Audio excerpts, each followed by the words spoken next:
Where do you get the patience to do that? Well, I believe it or not, when I worked a full-time job, this is when I did this. Plus, I danced at night. Now I just do a lot. God bless you. I do a lot of classes, dance. So now what I do, I have so many headless bodies. I have so many heads without bodies, and I have so many bodies with heads that don't have clothes. So I sew here and there. I have things. I got packages of stuff that I've cut. Some that aren't cut that I have in little individual bags, and I'll take it out. When my mother was very ill, I would go down to Ormond and sit with her because she hated that I was there. She said, don't you have better things to do than sit here, with me? And I'm like, okay, I'll bring sewing. So I did. I would sit and sew while I was sitting there. I sew by hand? A lot of this stuff, you had to be real careful with the competitions because they didn't have machines, that many machines back then. So everything is hand sewn, and they will take the clothes off and they will turn them inside out and let all your seams. You had no raw seams. It all had to be tucked under and hand stitched to the outfit. Yeah, it was quite tedious. And then the smaller dolls are really hard. They're really hard. In fact, this one here, I cheated on this one. Part of her jacket, something happened to it, and I had to fix it so that they wouldn't notice it, because I would be damned if I was going to take this and do it all over again. After I had her almost completely done, I think her fabric started to fray, split apart a little bit. I think I patched it underneath the lining so they wouldn't see. Anyway, but anyway. Any other questions? Yeah, I want to know about American dolls. I had, my granddaughter's got one. I made her an outfit, I'll never do it again. I'll tell you why in a second. I'm just asking how long does it take? It depends. The whole outfit? And dress. If I work on it all day long, every day. Takes a long time too, doesn't it? The hat? Oh yeah, if you notice the pleats. This has 1 million pleats in it. The fabric is about this long, and then it's all tucked and then stitched. And I do have an old-fashioned pleater. Some of these dolls have box pleats. Some of them have pleats. I have this rack, and it's got all these brass pins. And I lay them, yes. And you just take it out and you iron it, and all those pleats are there, and then you stitch it up. And it takes forever to line it up and make sure it's straight. But that's the fun of it, I guess. American Doll, my granddaughter has one, and she wanted me to make her a pair of pajamas. So we went to Joann's, and she picked out this pink satiny, really thin fabric. That was the worst thing I ever sewed with in my life.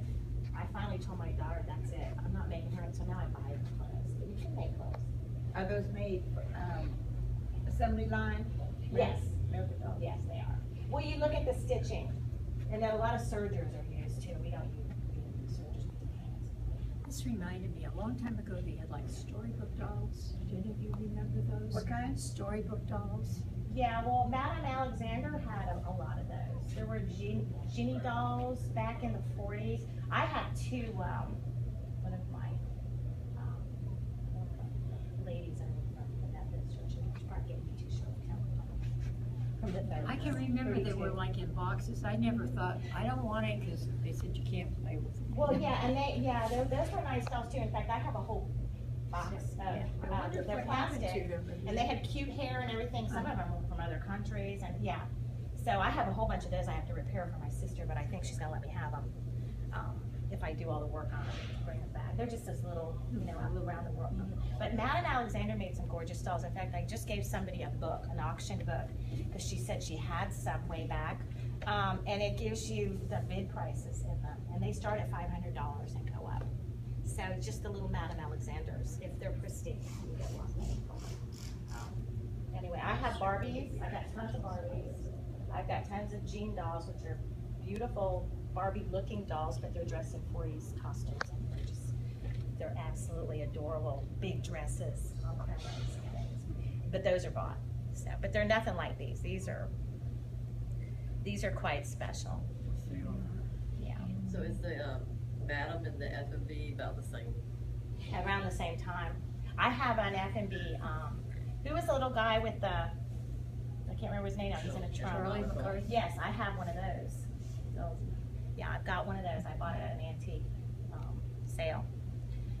He's not pretty, but he's interesting. You don't sell any of those. No, I would for the right price. But, yeah, no, there's too much involved. Yeah, 500 would be too little on one. That's how much time and, but you never get what you put into something either, so you gotta be I reasonable. remember individual dolls coming out, like Sherry Temple. Tell me about the little one with the beaded crown. Oh, this is a Russian princess. This was an amazing person that, her name is Alessandra. This girl that I met in the doll world, she created one this size. I have one at home that's halfway done. Her kokoshnik, which that's what that's called, is huge, and I'm still beating it. But the doll was this size, and it's a replica, sort of. This is nothing compared to hers. She But you won. beaded that. Yeah, everything's beaded. Real tiny. These are Italian beads. They're real tiny. Real.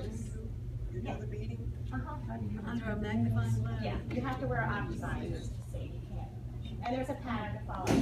But anyway, her doll at one of my big doll competitions, and she was sort of new to the doll world as well. Well, her doll won the big Millie, which was the overall big prize. Well, there was a Russian man that had come to the competition.